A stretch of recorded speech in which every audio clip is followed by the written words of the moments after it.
What up, y'all? It's your boy Martine, aka the Boxing Purist. Welcome once again to the Truth and Absolute channel, where I speak the truth and nothing but the truth. So help me, good God Almighty. All right, y'all. Now listen. If you're new to the channel, like if this is the first time that you've ever given one of my videos the time of day, I appreciate you. Enjoy the video. If you want to talk some boxing, go down there in the comments section. My dudes love talking boxing and they keep it real. We try to leave all that other stuff at the door. We strictly keep it boxing, feelings aside. You know what I'm saying? No taking shots at no one, name calling, cancel. No.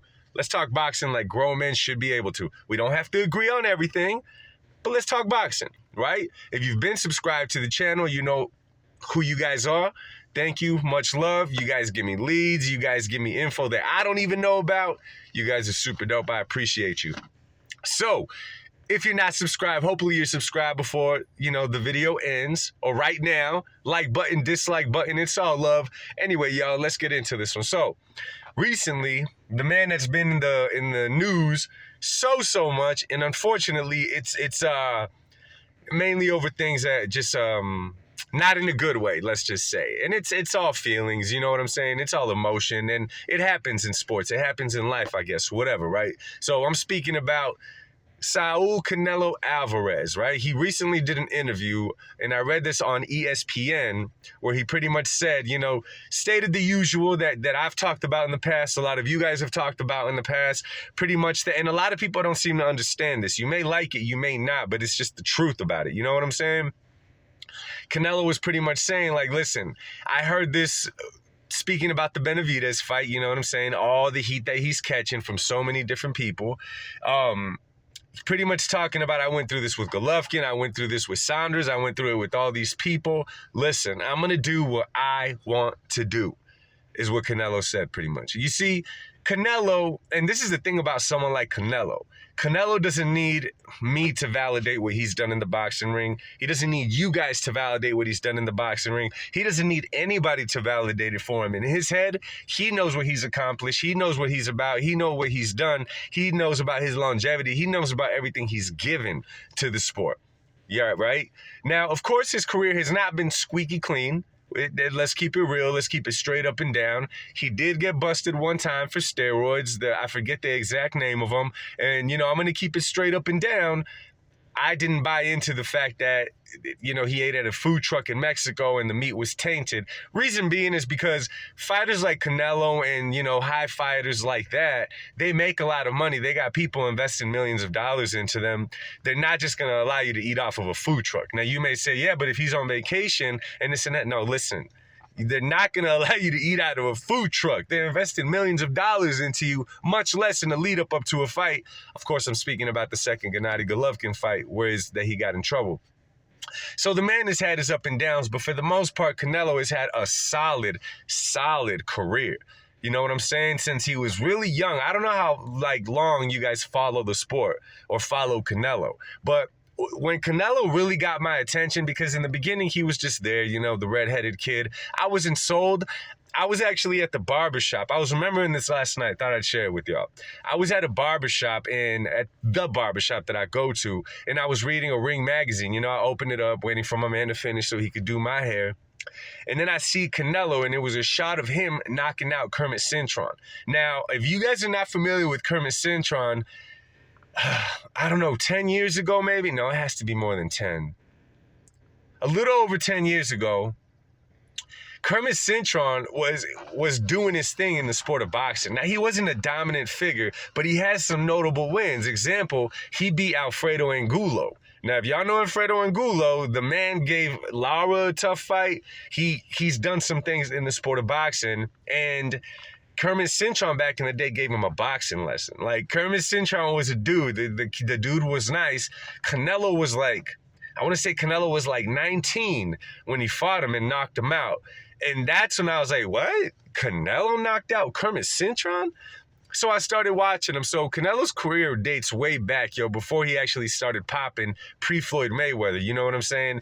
And the dude was staying busy. The guy was staying in shape, and the guy was staying active, which is so important. So In Canelo's eyes, everything that he's done. Now think about another thing, yo. When he unified at 168, when have you heard of the cash cow fighting 4 times in a year to unify a belt?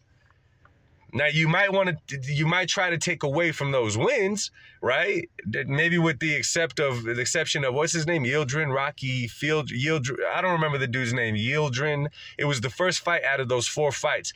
But let's not forget, Billy Joe Saunders, barbershop talk. He'll beat Canelo. He'll beat Canelo. He'll beat Canelo. Didn't happen. Callum Smith, before Canelo fought him, monster. Beast. When he fought Better BF, beast, right? When he fought Caleb Plant, let's not forget my man Andre Ward even picked Caleb Plant to stop Canelo, right? To stop Canelo. He ran through that. The cash cow staying that active is insane, but Canelo did it. You know what I'm saying? So he's doing all these things. And for all of a sudden, him to be at this point of his career, and let's not forget about the Golovkin fights and all that, and people try to take away his flowers for one fight. And in reality, it's just because it's a fight, okay? Now, David Benavidez, and I've said this, he has a bright future ahead of him. The dude, if he keeps, staying active, doing his thing, he's going to solidify himself like Canelo one day too. Let's hope for the best for the guy.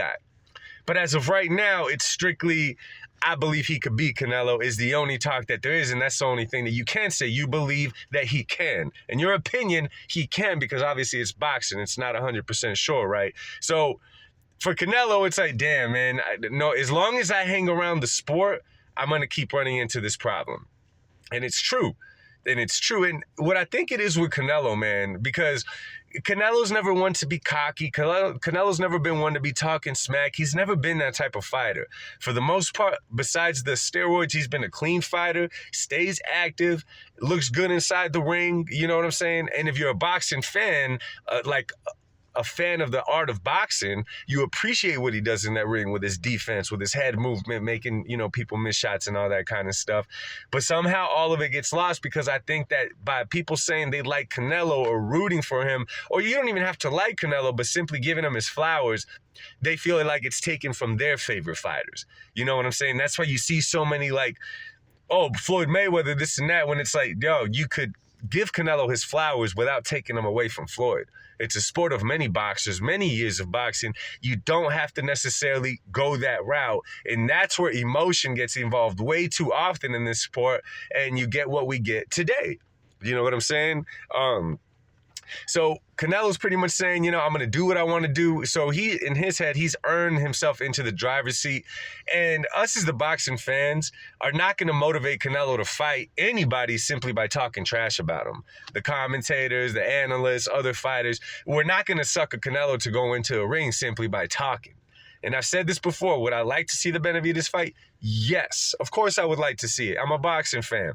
But Canelo's pretty much saying, y'all keep talking. I'm going to end up fighting Jake Paul, making $50 million and retiring. He didn't say that. I'm just saying, like, in his head, he doesn't need to prove anything else to us. You know what I'm trying to say? So regardless of what anyone says, regardless of what anyone's doing, Canelo's not going to be around that much longer. Just appreciate the skills inside the ring. You don't got to call him an all-time great. You don't got to call him all that. Take the emotion away from it and simply look at him like a dude in the gym when he's boxing in the ring, because everyone could appreciate, if you're a true fan of the sport, if you're a true fan of the art of boxing, you would appreciate what that man does and what he brings to the table. And it's rare. We're not going to have it forever, guys. We're simply not going to have it forever. Enjoy it while it's here, especially if you're a fan of the sport. Now, let's move on to something else really quick, just to have some fun with it, right? So we see that Fundora is looking like he's going to get going to give a rematch to Tim Tszyu before he fights Spence, right? Oh, no, I think I said this before, right? Yeah. Paulie Malignaggi said that he's doing that because Canelo didn't fight Benavidez. So it's all Canelo's fault, is what Paulie Malignaggi is saying. You know what I'm saying? Everything is Canelo's fault. I just had to throw it out there, man. I cannot get away from the interviews where Paulie's talking crazy. Although, let me add this really quick. It's funny, the other day, and you guys probably saw it, I saw one of Paulie Malignaggi, well, it's not an interview, he's on his little YouTube channel, right? And he says, at this point, I don't think Canelo beats Benavidez or Morrell. And then he says, I'm not even sure if he beats Jaime Munguia. Guess what Paulie just did by saying that Canelo doesn't beat Jaime Munguia. He just validated Jaime Munguia as a good opponent for Canelo. If he's saying he's not sure he beats Munguia, then he must be stepping up in competition, right? He must be fighting someone that poses a threat, right? So Canelo's biggest hater and Paulie Malignaggi and Marquez, you could, you know what I'm saying? They could scrap it out to see who the greatest Canelo hater is. Validated Jaime Munguia as an opponent. That's why you should just watch what you say and don't let your emotions take over, because you're going to be walking over your own damn words. Anyway, y'all have a blessed Friday. I'll probably talk to y'all again. Thank you for stopping by my channel. God bless you and yours. And remember, the truth shall set you free. Peace, y'all.